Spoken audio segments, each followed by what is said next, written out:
अऊज़ु बिल्लाहि मिनश शैतानिर रजीम। बिस्मिल्लाहिर रहमानिर रहीम।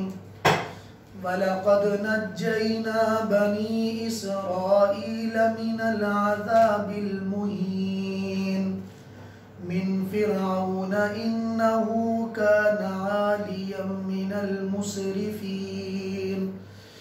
वलक़द इख्तरनाहुम अला इल्मिन अलल आलमीन व आतैनाहुम मिनल आयाति मा फ़ीहि बलाउम मुबीन। इन्ना हाउलाइ लयक़ूलून इन हिय इल्ला मौततुनल ऊला व मा नहनु बिमुनशरीन। फ़अतू बिआबाइना इन कुन्तुम सादिक़ीन। अहुम खैरुन अम क़ौमु तुब्बा वल्लज़ीन मिन क़ब्लिहिम अहलकनाहुम इन्नहुम कानू मुजरिमीन। वमा खलक़नस समावाति वल अर्ज़ वमा बैनहुमा लाग़िबीन। मा खलक़नाहुमा इल्ला बिल्हक़्क़ि वलाकिन्न अक्सरहुम ला यअलमून। इन्ना यौमल फ़स्लि मीक़ातुहुम अजमईन। यौम ला युग़नी मौलन अन मौलन शैअन वला हुम युनसरून इल्ला मन रहिमल्लाह इन्नहु हुवल अज़ीज़ुर रहीम। सदक़ल्लाहुल अज़ीम। शुरू अल्लाह के नाम से जो बड़ा मेहरबान निहायत रहम वाला है। ताकीक हमने नज्जैना बनी इसराइल को निजात दी मिनल अज़ाबिल मुहीन ज़िल्लत वाले अज़ाब से, मिन फ़िरऔन के शर से, इन्नहु कान आलियम मिनल मुस्रिफ़ीन कि बेशक फ़िरऔन हद से बढ़कर तजावुज़ करने वाला था, इसराफ करने वालों में से। वलक़द इख्तरनाहुम और हमने बनी इसराइल को चुन लिया, अला इल्मिन बावजूद जानने के, अलल आलमीन जहान वालों पर। व आतैनाहुम मिनल आयात और हमने उनको ऐसी निशानियाँ अता की, मा फ़ीहि बलाउम मुबीन जिसमें वाज़े आज़माइशें थीं। इन्ना हाउलाइ लयक़ूलून बेशक ये लोग कहते हैं, इन हिया इल्ला मौततुनल ऊला ये पहली बार ही मरना है, वमा नहनु बिमुनशरीन हमें दोबारा फिर नहीं उठाया जाएगा।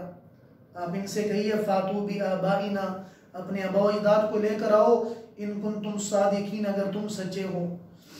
ए हुज़ूर सल्लल्लाहु अलैहि वसल्लम ये बताएं, ये लोग बेहतर हैं या तुब्बा की कौम बेहतर थी? वल्लज़ीना मिन क़ब्लिहिम और वो लोग जो इनसे पहले थे, हमने उन सब को हलाक कर दिया। इन्नहुम कानू मुजरिमीन बेशक ये और इनसे पहले लोग सारे के सारे मुजरिम थे। वमा खलक़नस समावाति वल अर्ज़ वमा बैनहुमा लाइबीन हमने ज़मीन व आसमान को और जो कुछ इनके दरमियान में पैदा किया है, लाइबीन खेल कूदने वाला बनाकर पैदा नहीं किया कि सिर्फ दुनिया में आके खेल कूदें और इबादत न करें। मा खलक़नाहुमा इल्ला बिल्हक़्क़ हमने उनको हक़ के साथ पैदा किया, वलाकिन्न अक्सरहुम ला यअलमून लेकिन इनमें से अक्सर लोग हकीकत से वाकिफ़ नहीं हैं। इन्न यौमल फ़स्लि मीक़ातुहुम अजमईन बेशक फ़ैसले का दिन मुकर्रर है, मीक़ातुहुम अजमईन उन सब को जमा करने का दिन मुकर्रर है, तयशुदा है। यौम ला युग़नी मौलन अन मौलन शैआ जिस दिन कोई दोस्त किसी दोस्त को कोई फ़ायदा न देगा, वला हुम युनसरून न उनकी मदद की जाएगी, इल्ला मन रहिमल्लाह मगर वो आदमी जिस पर अल्लाह ताला रहम कर दे, बेशक वो गालिब है रहम करने वाला है, बेशक वो गालिब है रहम करने वाला है। तो कल आप हज़रात ने सूरत दुखान के पहले रुकू के आखिर में हज़रत मूसा अलैहिस्सलाम का जो फ़िरऔन से जाने से पहले मकालमा हुआ, वो आप हज़रात ने मुलाहिज़ा किया था कि हज़रत मूसा ने उनसे जब कहा कि मेरे बंदों को मेरे साथ जाने दो और तुम इनको रोको नहीं, अगर तुम रोकोगे तो तुम हलाक हो जाओगे। मेरी बात नहीं मानते ना मानो, फातजिलूनी, मेरा रास्ता छोड़ दो, मुझे जाने दो, मेरा रास्ता छोड़ दो। और एक बात याद रखो, पीछा ना करना, अगर पीछे आओगे तो हलाक हो जाओगे। बहरहाल कौम, अल्लाह को मालूम था कि इन्होंने पीछे आना है, पीछा करेगा तो तकब्बुर में पड़ा हुआ है। अपनी सारी कई हजार की फौज लेकर पीछे आया। हज़रत मूसा अलैहिस्सलाम के आसा के जरिए से पानी ठहर गया। वतरुकिल बहर रहवा, आप पानी को ठहरा हुआ छोड़ के जाना ताकि ये अंदर दाखिल हो जाए एक बार। हज़रत मूसा अलैहिस्सलाम बनी इसराइल को लेकर दाखिल भी हो गए, चले भी गए। बनी इसराइल ने दूर से आते हुए घोड़ों की टापों की आवाज़ें भी सुन ली, कहने लगे हम तो पा लिए गए, ए मूसा आपसे पहले भी जलील हो रहे थे, आपके आने के बाद भी जलील हो रहे हैं। हज़रत मूसा ने फरमाया कि ऐसा नहीं है, कल्ला इन्ना माई रब्बी सयाहदीन, मेरे साथ मेरा रब है, अनकरीब हमें निकलने का रास्ता बताएगा। अल्लाह ने रास्ता बता दिया, निकल गए। 12 यानी कबीले थे, 12 रास्ते बन गए, उससे क्रॉस करके निकल गए, चले गए। अब वो पूरी कौम फिरौन की भी अंदर दाखिल हो गई। अल्लाह ने पानी के अंदर सबको जमा करके सबको गर्क कर दिया। आगे अल्लाह पाक फरमा रहे हैं कि हमने बनी इसराइल को निजात दी, बनी इसराइल को वहां से निकाल कर हमने निजात दी मिन अज़ाबिल मुहीन, जिल्लत वाले अजाब से। क्योंकि फिरौन के बारे में मशहूर था कि दुनिया में सबसे सख्त तरीन सजाएं फिरौन ने अपने जमाने में ईजाद की थी। ये जालिम तरीन बादशाह था कि लोगों के हाथों के ऊपर कीले लगवा कर धूप के अंदर छोड़ दिया करता था, और कोई उनके करीब ना जाता, मेखें गड़वा देता जिस्म के अंदर और धूप के अंदर छोड़ जाता था, फिर सूली पर लटका देता और ये कहता था तुम जानते हो कि मैं खजूर के तनों के ऊपर तुम्हें सूली पर लटका दूंगा। इसके दिल में राई के दाने के बराबर रहम नहीं था। बच्चों को वहशियाना तौर पर कत्ल कर दिया, औरतों को जिंदा छोड़ता था खिदमत के लिए, मर्दों को ज़िबा कर देना, कत्ल करा देना, इसका रवैया था। और अना रब्बुकुमुल आला का दावा किया कि मैं सबसे बड़ा रब हूँ। हज़रत मूसा की वो तमाम की तमाम निशानियां भी देखी। हज़रत मूसा अलैहिस्सलाम ने आसा के जरिए से इसको डराया जो सांप बन गया, फिर तूफान भी आया, फिर उसके बाद टिड्डियों का अजाब भी आया, पिस्सुओं का अजाब भी आया, हर चीज खून बन गई। सारे के सारे अजाब के देखने के बावजूद भी इसके अंदर तकब्बुर और वो चीज खत्म नहीं हुई। आज हमने हदीस पढ़ी है, फरमाया क्या लोगों याद रखो कि तकब्बुर मेरी चादर है, अल किब्रिया रिदाई, फरमाया कि तकब्बुर मेरी चादर है, और फरमाया कि इज्जत मेरी तरफ से आया करती है। जो तकब्बुर की चादर को इस्तेमाल करके ओढ़ करके दुनिया में चलेगा, अपने आप को मुतकब्बिर बनाएगा, एक दिन हम उसको पस करेंगे, जलील करेंगे, लोगों की नजरों में जलील करेंगे। लोगों की नजरों में बच गया लेकिन दुनिया में ना हो सका, आखिरत में जलील करेंगे, और ऐसा जलील करेंगे कि इस जैसी जिल्लत दुनिया में किसी की नहीं होगी। अल्लाह पाक बनी इसराइल को फरमा रहे हैं, बनी इसराइल मैंने तुम्हें जिल्लत के अजाब से बचाया, और तुम याद करो कि तुम्हें वहां से निकाल कर हमने पूरे के पूरे जहान वालों पर तुम्हें फजीलत अदा कर दी, तुम्हें चुन लिया। हम जानते थे तुम हड़दरम हो, हम जानते हैं कि तुम हड़दरम हो, तुम मानने वाले नहीं हो, लेकिन इसके बावजूद तुम्हारा इंतखाब किया। इसके बावजूद इंतखाब करके अल्लाह ने 40 साल तक मकाम ती के अंदर आसमान से दस्तरखान उतरा करता और इनके लिए मनसलवा उतरा करता जिसको खाया करते। बच्चों के कपड़े खुद बदल जाते, धुले हुए कपड़े आ जाते। अल्लाह ने इस तरह इंतजाम किया, वहां पर रह के 40 साल तक इन्होंने नबी अलैहिस्सलाम के साथ वहां पर वक्त गुजारा। अल्लाह ने खाने पीने का इंतजाम कर दिया, लेकिन फिर भी ना शुक्रे हुए। मनसलवा जो खुदा की खुसूसी नेमत थी, उसके बाद मुतालबा कर लिया सब्जियों का, और उसके बाद मुतालबा किया कि गड्ढे दिए जाएं, प्याज दिए जाएं, फला चीज मिले, फला चीज मिले, उनका मुतालबा करना शुरू कर दिया। अल्लाह ने फरमाया कि तुम शुक्रगुजार लोग नहीं हो। फिर हुजूर अकरम सल्लल्लाहु अलैहि वसल्लम को अल्लाह ने यह फिरौन और उनकी कौम, हज़रत मूसा अलैहिस्सलाम उनकी कौम का वाक़या बयान करके फरमा रहे हैं कि अगर फिरौन, उनकी कौम बनी इसराइल, वो अगर दुनिया में बाकी नहीं रही तो तुम बताओ तुम कैसे दुनिया में बाकी रहोगे। आज जिस चीज का दावा करते हो कि मरना कोई नहीं है, बस एक ही बार मरेंगे उसके बाद खत्म हो जाएंगे। अल्लाह ने फरमाया कितनी बड़ी तुम बात करते हो, अपनी बात की कोई दलील पेश करो जाओ अपने आबाओ अजदाद को लेकर आओ जो दुनिया से चले गए, मट्टी बन गए, उनको आकर बताओ क्या वो मरे हुए? जाके पूछो उनके कब्रों से, अगर तुमसे मुखातब हो जाएं। हुजूर अकरम सल्लल्लाहु अलैहि वसल्लम करीब बदर के ऊपर, जहां पर उस बदर के कुएं के अंदर 70 के करीब मुशरिकीन को डाला गया, फरमाया कि आज इन बदर के कुएं के अंदर से आवाज आ रही है, ए मोहम्मद, जिस चीज की दावत देते थे और जिस अजाब से हमें बचाते थे, कहते थे, आज हमने देख लिया, आज हमने सुन लिया।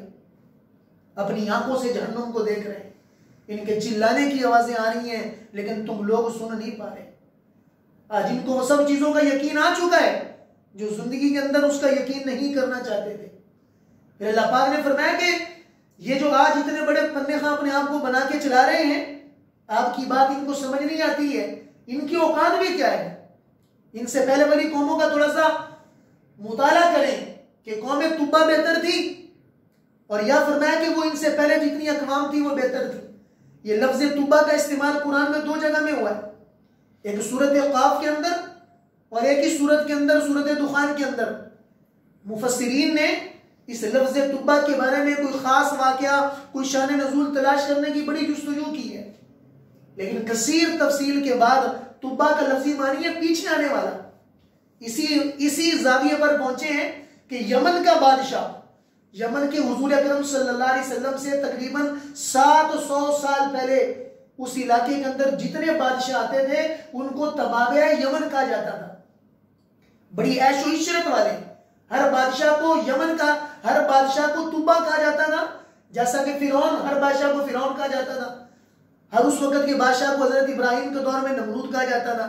इसी तरीके पर यह जो तुब्बा था, बाज़ों ने लिखा है कि इससे मुराद उनका एक तुब्बा था जिसका नाम था असद बिन अबी कुरैब, इस तरह का उसका नाम था।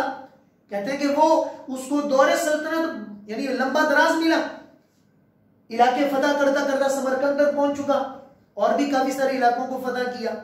रस्ते के अंदर मदीने के अंदर भी आया इसको फतह करने के लिए। मदीने के अंदर यहूद के 2 बड़े बड़े उलमा वहां पर मौजूद थे। जब ये बादशाह वहां से गुजरा मदीने को फतह करने के लिए, तो इन्होंने जाकर समझाया कि इस बस्ती में जितनी मर्जी तो कोशिश कर ले, यहां पर तो कामयाब नहीं हो सकता, इसलिए कि इस बस्ती के अंदर नबी आखिरुज़्ज़मान मबूस होंगे। ये यहूदियों के आलिमों ने हुजूर की बेइज्जत से 700 साल पहले उस बादशाह को कहा था कि इस बस्ती के करीब ना आना, इस बस्ती के करीब ना आना, या नबी आखिरुज़्ज़मान मबूस होने वाला है। हम उनकी इंतजार में कई सालों से बैठे हुए हैं कि वो नबी आएगा और आकर हम उनके हाथ पर बैत करेंगे। हुजूर की बेइज्जत से 70 उलमा हज़रत अबू अय्यूब अंसारी के घर के करीब रहा करते थे कि जिन्हें नबी आखिरुज़्ज़मान की तलाश थी। पता भी चल चुका कि नबी आखिरुज़्ज़मान आ चुका है, लेकिन सिर्फ इस वजह से कि बनी इसराइल में से नहीं है, हजरत इस्माइल की औलाद में से सारे के सारे बगावत पर उतर आए, सारे के सारे इनाद सरकशी पे उतर आए, हुजूर के हाथ पर मानने से इनकार किया। तो वो तुब्बा उस वक्त का जो बादशाह था उसने यहूदियत को कबूल किया, हजरत मूसा के दीन को कबूल किया, मुसलमान हो गया। वो खुद मुसलमान हुआ हजरत मूसा के दीन के ऊपर, लेकिन उनकी कौम सरकशी वाली थी। अल्लाह ने यह कहा कि उनके पास वो दुनियावी वसाइल भी ज्यादा थे।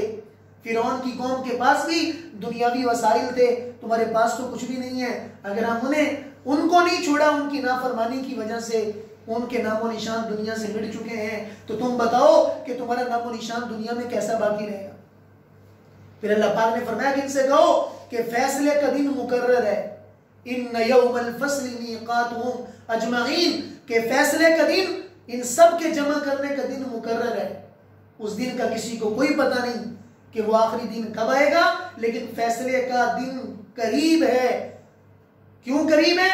इसलिए कि जो इंसान दुनिया से जा रहा है उसकी तो क़यामत आ गई। जो इंसान दुनिया से जा रहा है उसकी तो क़यामत आ गई है, उसने कौन सा दुनिया में आके क़यामत को देखना है। इसलिए मेरे अजीज दोस्तों, जब मौत का किसी को नहीं पता, मौत इंसान के करीब है, तो समझे कि क़यामत भी इंसान के ऊपर करीब है।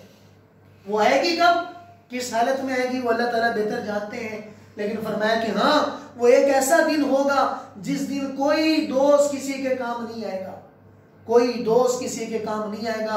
दुनिया में रख रखाव कर लेते हैं, फिर भी अपने दोस्त के काम आ जाते हैं। किसी के साथ भलाई कर दी, किसी के साथ एहसान कर दिया, वहां करना चाहेंगे लेकिन नहीं कर पाएंगे। इल्ला मन रहीम अल्लाह, जिस पे अल्लाह रहम करेंगे। फरमाया कि अल्लाह पाक की रहमत आम होगी। फिर अल्लाह पाक कहेंगे हुजूर अकरम सल्लल्लाहु अलैहि वसल्लम से कि आप सिफारिश करें। हुजूर सिफारिश करेंगे, हुजूर के अलावा सहाबा भी सिफारिश करेंगे।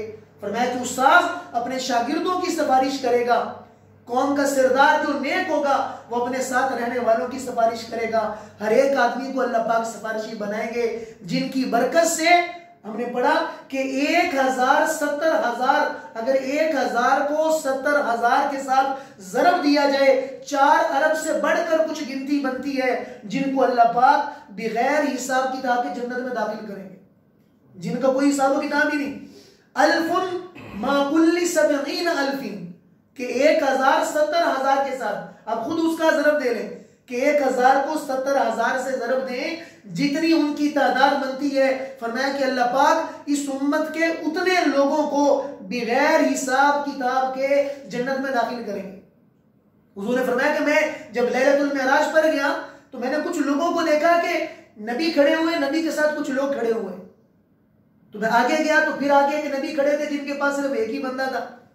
फिर आगे मैं देखा कि एक नबी थे, उनके साथ करोड़ों की तादाद में लोग थे। तो मैंने समझा शायद ये मेरी कौम है, तो कहा गया नहीं नहीं ये बनी इसराइल की कौम है। मैं थोड़ा सा घबरा गया। फिर आगे मैं गया तो देखा कि एक इतनी बड़ी कौम थी जिसने मशरिक मगरिब शुमाल जुनूब सबको भर रखा था। तो मुझे जिब्रील ने फरमाया कि हाज़ा उम्मतुक, ये आपकी उम्मत है। तो फरमाया कि मैं खुश हो गया, अल्लाह इतनी कसरत से मेरी उम्मत को जन्नत में दाखिल करेंगे। अल्लाह ने मुझे दो चीजों का इख्तियार दिया कि अगर आप चाहें मैं आपकी उम्मत के आधे लोगों को जन्नत में दाखिल कर दूं, अगर आप ये चाहते हैं तो ले लें। मैंने आपकी उम्मत के आधे लोगों को जन्नत में दाखिल कर दिया। और अगर आप ये चाहते हैं कि मैं आपको सिफारिश करने का हक दे दूं, इन दो चीजों को आप चुन लें। फरमाया कि फकत बिख्तरतु शफाआ, मैंने सिफारिश करने को चुना, क्योंकि आधे लोग चले जाएंगे, बाकी आधे तो हो सकता है जहन्नुम में चले जाएं। मैंने शफाअत को चुना कि मैं अपनी उम्मत के सब लोगों के लिए सिफारिश करूंगा। मेरी सिफारिश सगीरा गुनाह वालों के लिए नहीं है, वो तो अल्लाह पाक अपने फजल से ही माफ कर देंगे। मेरी सिफारिश मेरी उम्मत के कबीरा गुनाह करने वालों के लिए होगी, जिन्होंने जिना किया, शराब पी, जुल्म किया, ज्यादती की, और फरमाया कि जिन्होंने कत्ल व गारत किया, बड़े बड़े गुनाह किए। मैं अपनी उम्मत के उन लोगों के लिए अल्लाह के सामने जाके सिफारिशी बनूंगा, और अल्लाह पाक मेरी सिफारिश को रद्द नहीं करेंगे। और अल्लाह पाक मेरी सिफारिश की बरकत से मैं कहूंगा या अल्लाह आप जालिमों को भी माफ कर दें। अल्लाह ने कहा मैं जालिमों को माफ नहीं करूंगा, मैं कहूंगा अल्लाह आप मजलूमों को अपनी जानिब से बदला दे दें, आप उनको अपनी जानिब से जन्नत दे दें, मेरी उम्मत के जालिमों को भी माफ फरमा दें। अल्लाह मेरी उम्मत के जालिमों को भी माफ फरमा देंगे। एक साहबी ने पूछा या रसूल अल्लाह कि मैं जो है क़यामत के दिन मुझे आपसे बड़ी मोहब्बत है, अगर मैं आपसे क़यामत में मिलना चाहूं तो कहां मिलूं? फरमाया कि अच्छा अगर मिलना चाहना तो सबसे पहले तराजू में आ जाना, मैं वहां पर खड़ा होऊंगा।